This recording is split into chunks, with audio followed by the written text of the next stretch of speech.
Gurizada, o negócio é o seguinte, em 2 anos e meio de gestão, o presidente Alessandro Barcelos ainda não encontrou um departamento de futebol à altura do clube, com dirigentes, tanto na área executiva quanto do ponto de vista político do cargo de vice-presidente de futebol, com bagagem, com competência e com tamanho suficiente para dar ao Internacional um efetivo comando do seu departamento mais importante. Consequência disso, ele próprio, Alessandro Barcelos, combinado atualmente com o técnico Mano Menezes, acabam se revezando neste comando. E isso não tem funcionado. Eu vou provar para vocês neste meu vídeo que as escolhas do presidente Barcelos nesta pasta até este momento foram equivocadas. O meu vídeo é em nome da KTO, a minha casa de apostas. Atenção, mudei o cupom promocional, agora é Menegas, com S, cupom que te bonifica em 20% em cima do teu primeiro depósito. Todo mundo inscrito na KTO.com. Atenção, não tem aplicativo, é KTO.com. Vai lá para te divertir. Para secar o rival, coloca aquele palpite. Para torcer para o teu time do coração, coloca o palpite e quem sabe tu também não tira uns pila do sueco. Não esquece, o cupom é Menegas. Em nome de KTO.com, eu rodo a vinheta e a seguir a gente fala de escolhas equivocadas da gestão do presidente Barcelos, justamente na pasta mais importante do clube. A gestão do presidente Alessandro Barcelos começa com Paulo Brax como diretor executivo, substituindo o Rodrigo Caetano, e com João Patrício Herman como vice-presidente de futebol. Brax tinha uma biografia, como eu falei muitas vezes aqui no meu canal, no Debate Raiz e também no Donos da Bola, que cabia numa caixinha de fósforo. Vinha do América Mineiro, passagem pelo STJD e pela Federação Mineira de Futebol. Agora está lá no Vasco, já com uma bagagem um pouco maior. Não deu certo. Afundou o Paulo Brax. No cargo político, João Patrício Herman, que tem uma folha de serviços prestados ao Internacional imensa, elogiável e respeitável, mas que à frente do futebol nunca ganhou nada. Teve uma passagem sempre incipiente e perdedora. Depois, a segunda montagem, com a permanência de Paulo Brax e com a chegada do vice de futebol, conselheiro Emílio Papaléu Zin. Também foi um fiasco, porque ao contrário de João Patrício, que era um vice de futebol presente, Emílio Papaléu Zin se omitia dos momentos mais importantes do clube. Nem em viagens para jogos eliminatórios ele se prestava a acompanhar a delegação. Era um dirigente absolutamente sumido do dia a dia do clube. Lá estava o presidente Alessandro Barcelos, seguia fazendo esta função também de vice-presidente de futebol. Aí teve um momento interessante do Internacional, em que Barcelos não colocou nenhum vice-presidente de futebol, depois da queda de Brax e de Emílio Papaléu, trouxe Paulo Autuori como coordenador técnico, já com William Thomas, também de biografia incipiente, Atlético Paranaense, Avaí, onde saiu um tanto corrido de lá, criticado pela imprensa e por boa parte da torcida do Avaí. Vejam o nível de cobrança que ele tinha e o que tem hoje.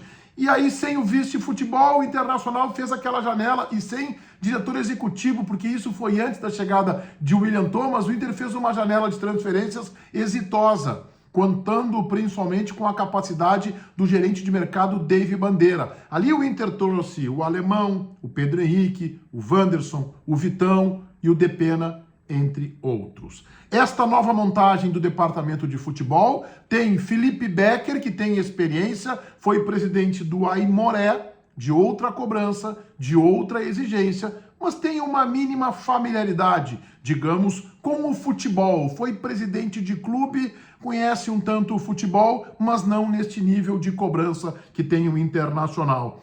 Trocou, porque perdeu o Paulo Autuori, que voltou a ser técnico da Colômbia. Trocou por Sandro Orlandelli, que passou pela Premier League, mas é muito mais um coordenador da parte de estatística e dados do que um coordenador, alguém que possa entrar no vestiário e cobrar, por exemplo, o preparador físico, alguém que possa participar de escolhas. E esse é o departamento de futebol do Inter hoje. Felipe Becker, o cargo político de vice-presidente, William Thomas segue como diretor executivo, Sandro Orlandelli como coordenador técnico, com uma biografia infinitamente inferior ao antecessor, que inclusive ocupava uma pasta de diretor, Paulo Autuori, um nome renomado e que estava começando um trabalho no Internacional. O Inter, por exemplo, perdeu o preparador físico, Flávio de Oliveira, e trouxe Giancarlo Lourenço, ex-Atlético Paranaense e Santos.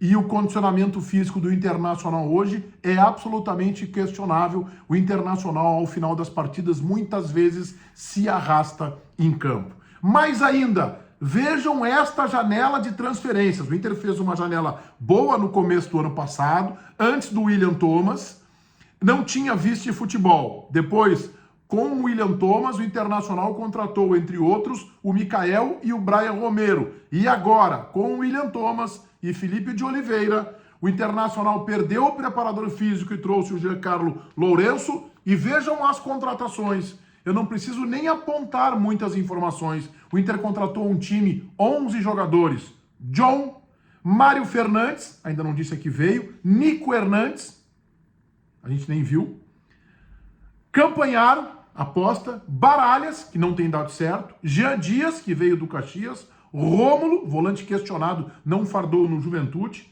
Luiz Adriano, muito mal condicionado e jogador disperso em campo, Arangues, vai ficar pronto daqui a 30 ou 40 dias, Ener Valencia, para julho, e Gabriel Barros, uma aposta interessante. Até acho que das contratações do Inter, além de Ener Valencia e talvez o Arangues, o Gabriel Barros, que a gente viu brilhar no Campeonato Paulista com a camisa do Ituano. Agora me digam vocês aí, eu convido para esta reflexão. O Inter ficou dizendo, ao final do Campeonato Brasileiro de novembro, passou dezembro, janeiro, fevereiro, dizendo que faria contratações pontuais, de jogadores que chegassem aqui para agregar qualidade, que seriam inquestionáveis. Com o Nico Hernandes, com Campanharo, com Baralhas, com Jean Dias, com Romo. Estas são as contratações inquestionáveis. São 11 jogadores. Ah, mas são negócio de ocasiões. Disse o Mano Menezes na coletiva depois do jogo contra o CSA que o Inter não conseguiu efetivar os grandes nomes. É claro, tem um departamento de futebol incipiente. Vejam que em fevereiro, o presidente Barcelos, vendo um começo cambaleante do time no gauchão, se mandou para a Europa. Ele com David Bandeira, com os advogados. Aqui ficaram o vice de futebol e o diretor executivo William Thomas. Quando o Grêmio teve dificuldade para contratar Luiz Soares, ali no finalzinho do ano, entre o Natal e o Ano Novo, quem é que foi fechar o negócio no Uruguai? O departamento de futebol liderado por Paulo Calef. Quando o Grêmio, em novembro, depois da gestão do presidente Alberto Guerra, foi contratar Renato, quem é que foi ao Rio de Janeiro além do presidente? O departamento de futebol liderado por Paulo Calef. São pequenas diferenças que mostram que o Grêmio tem um departamento de futebol que ainda seja novato e ainda que seja inexperiente, é eficiente, é competente, vem dando uma boa resposta a ponto de mudar a fotografia do time por completo em questão de 30, 40 dias. O departamento de futebol do Grêmio é presente.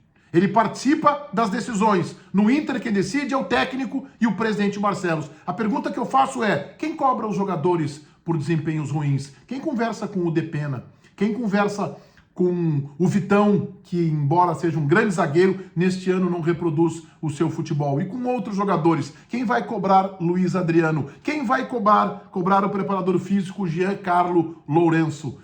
O presidente Alessandro Barcelos ocupa este papel junto com o técnico Mano Menezes, mas o presidente nessa segunda-feira, por exemplo, está envolvido na reunião do Conselho, onde ele vai apresentar o balanço, onde voltará a ser discutida a questão da Liga Forte e da Libra. São muitas incumbências para que ele também assuma o departamento de futebol, que nesses momentos ficam, na minha opinião, nas mãos de dirigentes, ou executivo, ou dirigentes políticos, que não têm o tamanho e nem o preparo suficiente para tamanha responsabilidade. Todo mundo inscrito no meu canal, ativando as notificações ali no sininho, valendo o like de vocês. Está aqui o meu Instagram, Meneghetti Jornalista. O vídeo é em nome de KTO. KTO.com é a minha casa de aposta. Não esquece o cupom promocional MENEGAS, com S, MENEGAS, que te dá uma bonificação de 20%. Todo mundo na KTO para se divertir, brincar e, quem sabe, tirar uns pila do sueco. KTO.com, o teu cupom promocional é MENEGAS. Feitoria gurizada. Vai, um abraço.